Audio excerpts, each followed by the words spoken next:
Hello friends, welcome to my channel.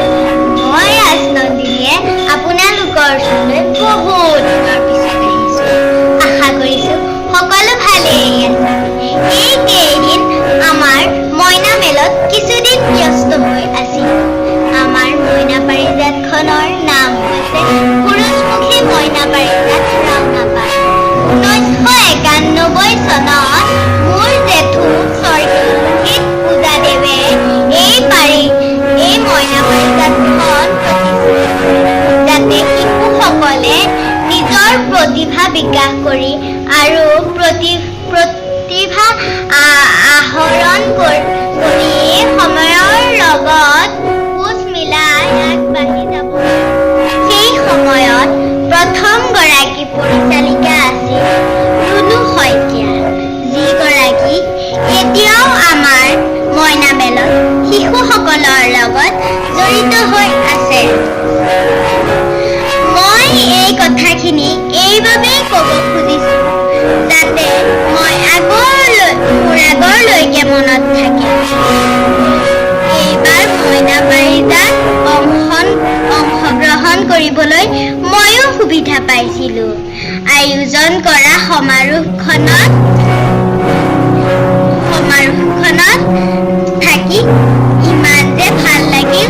লগৰ বন্ধু বান্ধৱীক লগ পালো, খেলা ধূলা কৰিলো, ইমান যে ভাল লাগিল। আঞ্চলিক মইনা পাৰিজাতে আয়োজন কৰা সমাৰোহত মই জ্যোতিপ্ৰসাদ আগৰৱালাদেৱৰ এটি কবিতা আবৃত্তি কৰিছিলোঁ। সেই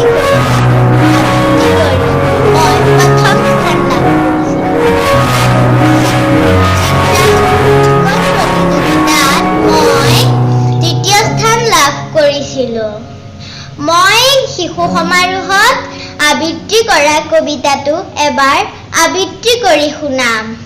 ভুল ভ্ৰান্তি হ'লে ক্ষমা কৰিব। আৰু কবিতাটোৰ লগতে মই শিশু সমাৰোহৰ কেইটামান ভিডিঅ' আপোনালোকলৈ আগবঢ়াম। আশা কৰিছোঁ সকলোৱে এই ভিডিঅ'কেইটা চাই ভাল পাব। এইখিনি কথা কৈয়ে মই আপোনালোকৰ পৰা বিদায় লৈছোঁ। কবিতাৰ শিৰোনাম পোৱালি, কবি ৰূপকোঁৱৰ জ্যোতিপ্ৰসাদ আগৰৱালা। মই সপোনত দেখিলো দুটা ভূতৰ আৰু দুজনী নাক জিলিকা, চকু টেলেকা, টিলিকা টিলিকা, পিলিকা পিলিকা জখি। এটা ক'লা এটা বগা, নাঙঠ ডিঙঠ ভূত কথা পাতে তাকো তাকো। এটাই ক'লে ফুট ফুট ফুট, ইটোৱে নাক জোকাৰি ক'লে ধুত ধুত। মা দেখিবলৈ এনে ভাল ভূত পোৱালিৰ নাচ, কিবা কিবি গান গাই ফুচ ফুচ। মনে মনে কাম কৰে খাচ খাচ, বেংকুৰ কৰি যায় লৰি লৰি, জখিনীহঁতক নচুৱাই চুলিত ধৰি ধৰি। জখিনীহঁতে নেপেলালে একেলগে ভৰি, চৰ খোৱা জখিনীয়ে নাচে কঁকাল টুক টুক টুক কৰি। পোৱালি জাপ মাৰি ভেঙুৰা ভেঙুৰিকৈ নাচে ঠেং ধুনাই। আমি উদযাপন ঠাইত পালোহি।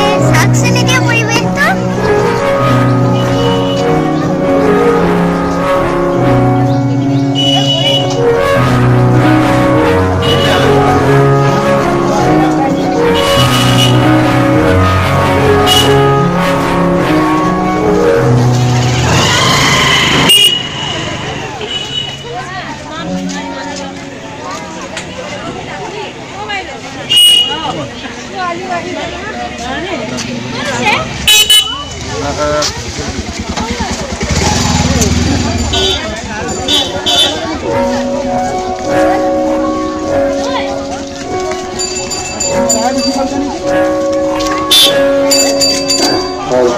Thank you.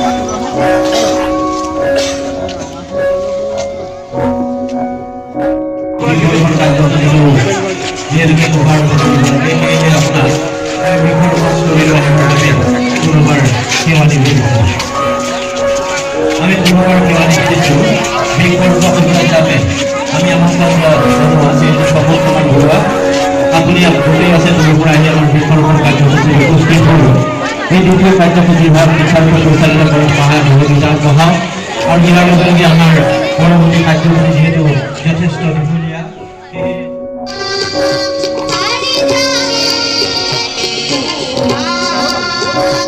সকাল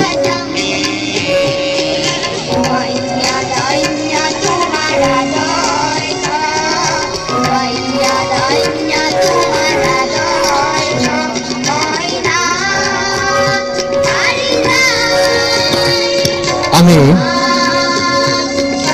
একাদশ দ্বিবাৰ্ষিক মহিলা সমাৰোহ আজি দিনজোৰা কাৰ্যসূচীৰ পতাকা উত্তোলক শ্ৰীযুত মাধুৰ্য বৰাদেৱক আমি দুআষাৰ বক্তব্য আগবঢ়াবৰ বাবে গুহাৰি জনাইছোঁ।